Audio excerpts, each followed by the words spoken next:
berdoa. Kasih karunia dan damai sejahtera dari Allah Bapa dan dari Tuhan Yesus Kristus menyertai kamu sekalian. Amin.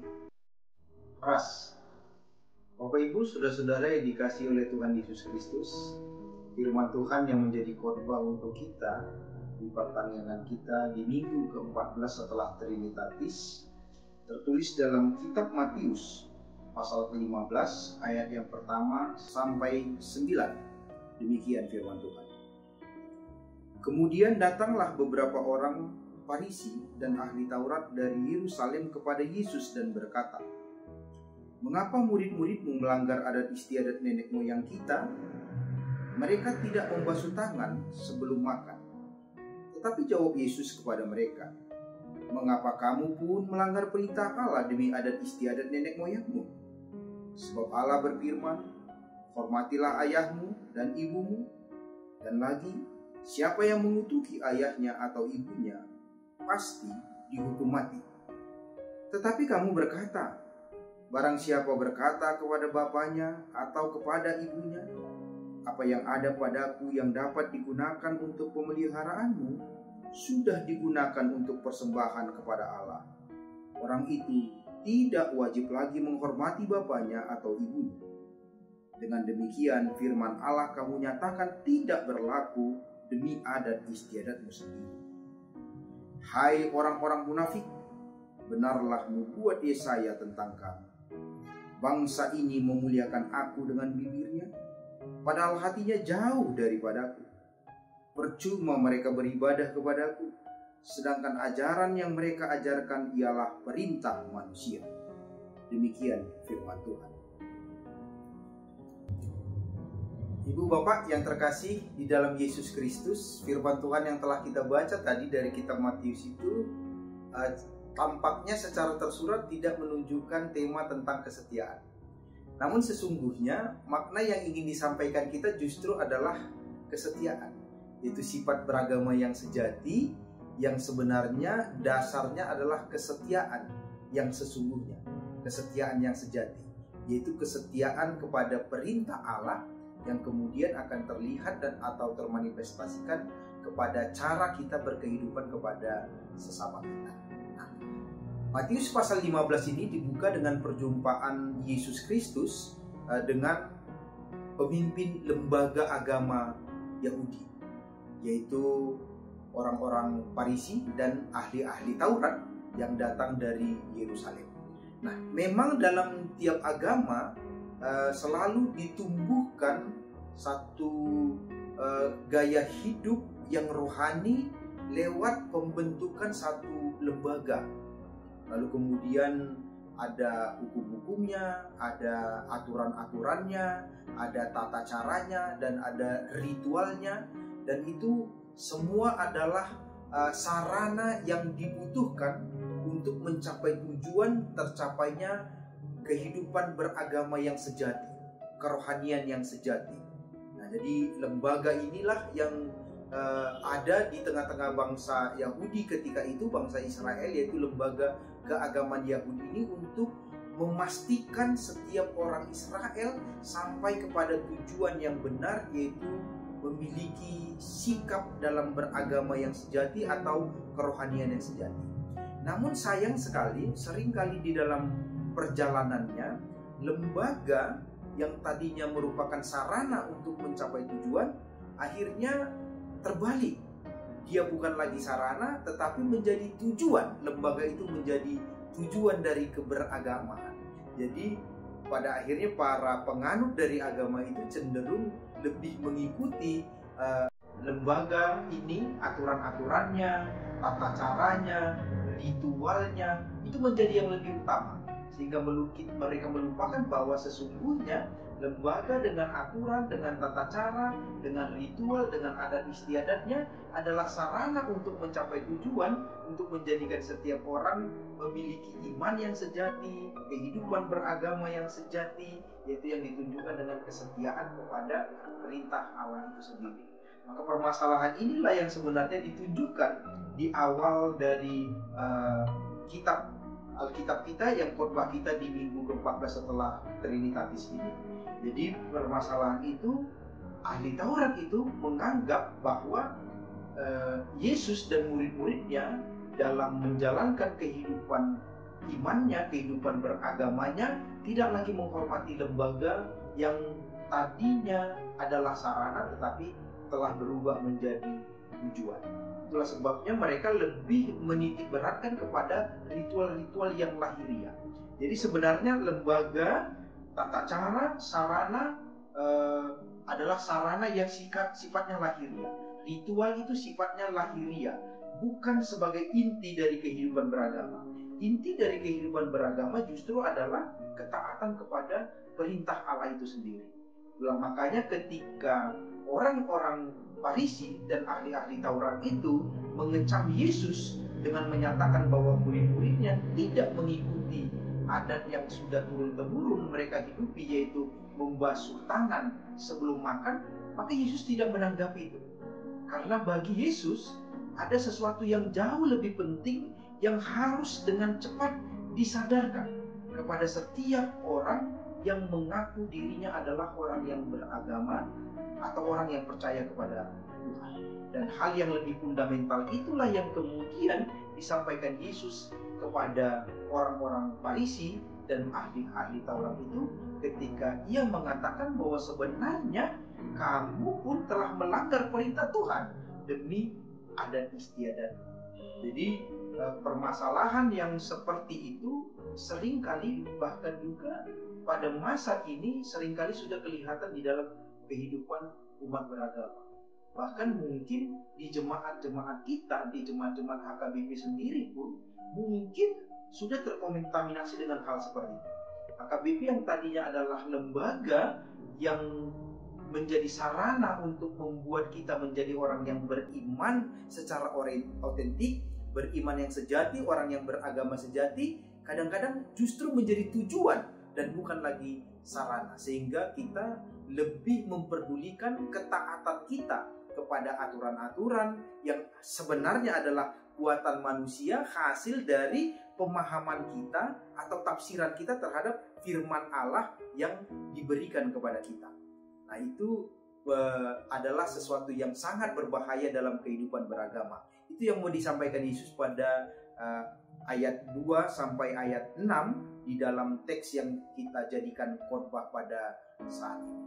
Oleh karenanya, hal yang pertama yang ingin saya sampaikan kepada kita melalui teks ini adalah mungkin saja kegiatan ketaatan kepada hal-hal yang lahiriah itu baik.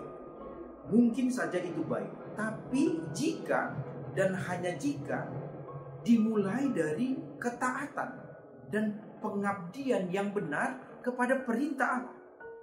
Jadi hal yang lahiriah itu hanya akan menjadi baik bila itu dilandasi oleh ketaatan kita kepada firman Allah atau perintah Allah. Nah, hal ini yang justru seringkali terbalik.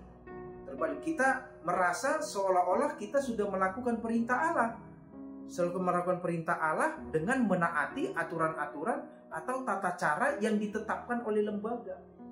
Nah, Yesus bilang tidak. Maka dia mengambil contohnya adalah ketika perintah Tuhan secara ansih diberikan adalah untuk mengasihi, menghormati orang tua. Tetapi aturan yang ditetapkan oleh lembaga bahwa bila apa yang kita perlukan untuk pemeliharaan kehidupan orang tua kita sudah kita pakai untuk pelayanan, maka kita tidak punya kewajiban lagi untuk memelihara hidup orang tua kita. Nah, itu jadi terbalik kelihatannya. Dan padahal sebenarnya perintah aslinya adalah menghormati orang tua, bertanggung jawab kepada kehidupan orang tua. Nah, itu yang Yesus katakan. Nah, jadi bahaya dari ketaatan kepada hal-hal yang sifatnya lahiriah adalah kita pada akhirnya justru menjadi pelawan, menjadi penentang terhadap firman Allah yang seharusnya menjadi hidup kita, seharusnya menjadi cara kita berkehidupan. Dan itu artinya sama saja kita sebenarnya sedang hidup di dalam dosa. Nah, itu mungkin saja terjadi dan kita tidak menyadarinya. Itulah sebabnya Nats ini penting sekali kita renungkan bersama-sama bahwa ada hal yang jauh lebih penting yang harus kita lakukan di dalam kehidupan kita, yaitu merenungkan firman setiap hari sehingga dia betul-betul bisa menguasai seluruh hati, menguasai seluruh pikiran kita, sehingga pada akhirnya membuahkan hidup yang taat dan berpegang teguh kepada perintah Tuhan itu. Sehingga lembaga dengan segala aturannya tetap kita tempatkan sebagai sarana untuk menjadikan kita manusia yang memiliki iman yang sejati, manusia yang memiliki sebagai manusia yang makhluk beragama yang sejati, yang seyoganya intinya adalah ketaatan kepada perintah Tuhan, seperti tema dari khotbah kita di minggu ke-14 setelah Trinitatis ini. Itu bagian yang pertama. Ibu, bapak, saudara-saudara yang dikasihi oleh Tuhan Yesus Kristus, hal yang kedua yang ingin saya sampaikan melalui khotbah kita di pertanyaan kita ini adalah bahwa kita memang tidak mungkin atau tidak harus selalu mengabaikan ibadah yang sifatnya lahiriah. Namun yang perlu kita ingat bahwa ibadah lahiriah itu hanya bermakna bila ada ketaatan yang total atau berpegang teguh pada perintah Tuhan, seperti tema dari khotbah kita pada minggu ke-14 setelah Trinitatis. Sekali lagi, ibadah lahiriah kita itu hanya bermakna bila ada ketaatan, bila ada hati yang berserah, hati yang bergantung kepada Tuhan, hati yang mengandalkan Tuhan, dan hati yang dipersembahkan bagi Tuhan. Jadi pengabdian secara total dari kehidupan kita yang ditujukan kepada ketaatan kita kepada firman Tuhan. Nah, karena apa? Pengabdian atau ketaatan atau pengandalan kepada firman Tuhan itu sesungguhnya merupakan inti atau jiwa dari sebuah agama yang sejati. Andaikan kita menghapus ketaatan kita atau pengandalan kita kepada Tuhan dari terminologi agama yang sedang kita anut, agama yang sedang kita hidupi, maka semuanya itu hanyalah sebuah cangkang kosong. Oleh karenanya, di ayat yang ke-7 sampai ayat yang ke-9, Yesus menggunakan satu kata yang sangat keras untuk menggambarkan orang-orang yang beribadah secara lahiriah namun tidak memiliki kebergantungan atau ketaatan atau tidak berpegang teguh pada perintah Tuhan. Nah, orang-orang itu disebut sebagai orang-orang munafik. Nah, dalam terminologi Yunani, munafik itu adalah kata yang berarti aktor dan umum digunakan untuk menggambarkan orang-orang yang sedang berakting, yang sedang ikut di dalam drama-drama Yunani ketika itu. Itulah orang-orang yang beraktor. Dan biasanya mereka menggunakan topeng yang menunjukkan karakter yang sedang mereka mainkan. Tetapi tentu saja kita tahu bahwa itu bukan aslinya. Dia hanya sedang memainkan peranan sesuai dengan karakter yang sedang dia mainkan. Dan itu bukan aslinya. Nah, di zaman sekarang, orang munafik tidak lagi menggunakan topeng, tetapi dia membungkus kehidupannya dengan sesuatu yang kelihatannya hebat, kelihatannya saleh, kelihatannya keren, padahal sesungguhnya hatinya jauh daripada itu. Jadi kalau aktor, kita dengan cepat bisa mengatakan bahwa dia sedang berakting. Tetapi orang-orang munafik yang hidup di zaman sekarang, yang terlibat dalam kegiatan-kegiatan beragamaan, kita susah menilainya. Apakah dia memang sedang melakukan kehidupan yang keluar dari hatinya, atau hanya sekedar pencitraan. Nah, itu kata yang sering kita gunakan di dalam kehidupan kita. Nah, tetapi bukan itu intinya. Intinya adalah bahwa orang yang munafik sangat dicela oleh Yesus. Orang yang munafik sungguh-sungguh tidak mendapatkan tempat di dalam kehidupan Yesus. Jadi berbahaya sekali. Oleh karenanya kita melalui teks khotbah ini, saya berharap kita dapat melihat ke kedalaman kehidupan kita, ke kedalaman hati kita.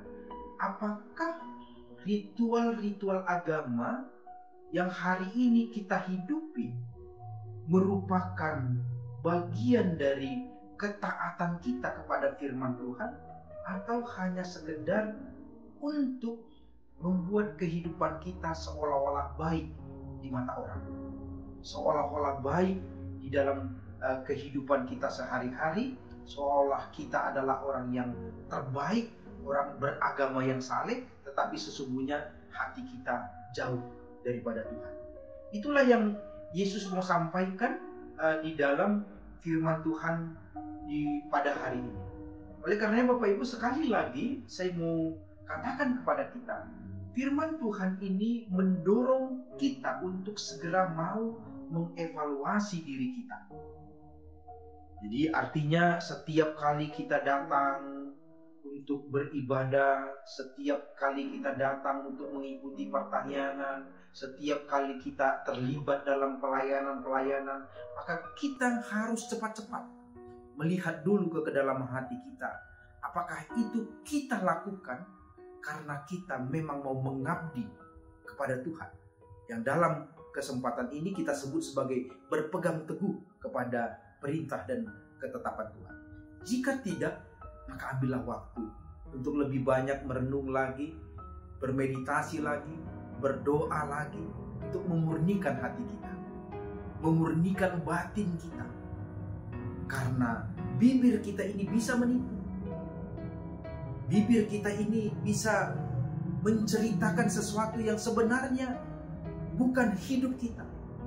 Tetapi ketika hati kita dimurnikan, ketika hati kita sungguh-sungguh mau datang mencari Tuhan, taat kepada Tuhan, sikap yang datang kepada Tuhan seperti pemazmur dalam Mazmur 111 ayat 1 itu, ketika dia datang dengan sikap yang mengatakan, aku akan memuji Tuhan dengan segenap hatiku. Maka itulah yang Tuhan kehendaki. Oleh karenanya Bapak Ibu, saudara-saudara sekalian yang dikasihi oleh Tuhan Yesus Kristus, kiranya firman Tuhan yang hari ini kita dengarkan sebagai khotbah di pertanyaan kita ini segera menyadarkan kita kembali lagi untuk melihat kepada hati kita, bahwa kita datang kepada Tuhan, kita melayani Tuhan, kita menjadi umat beragama, kita mengikuti aturan-aturan dari lembaga kita, dari gereja kita. Itu adalah bentuk ketaatan kepada perintah Tuhan. Bukan hanya lahiriah, tetapi sungguh-sungguh lahir dari ketaatan kita. Maka marilah membaca lagi firman Tuhan setiap hari, luangkan lagi waktu kita, berikan waktumu yang terbaik untuk merenungkan firman Tuhan, supaya firman Tuhan itu yang menguasai hati dan pikiran kita, menguasai batin kita, sehingga dari sana pada akhirnya kehidupan kita secara otomatis di dalam perjalanan kehidupan kita adalah hidup yang terus berpegang teguh pada perintah Tuhan. Amin. Kita berdoa. Terpujilah Engkau Allah Bapa kami di dalam surga, yang telah memberikan kami firman yang ajaib di dalam kehidupan kami, sehingga kami boleh terus belajar, boleh terus melihat, mengevaluasi diri kami dalam perjalanan kerohanian, perjalanan keberagamaan kami. Dan kiranya Roh Kudus Tuhan dari tempat yang Maha Kudus itu yang terus mengajar kami dan menolong kami untuk semakin mengerti apa yang Tuhan ingin di dalam kehidupan kami, sehingga pada akhirnya kami pun bisa melakukan firman Tuhan dengan sukacita, dengan riang gembira, karena itulah yang harus kami kerjakan. Buah dari ketaatan kami, buah dari kami berpegang teguh pada perintah dan ketetapan Tuhan. Terpujilah Engkau ya Bapa, di dalam nama Tuhan Yesus Kristus Juru Selamat kami yang hidup. Amin.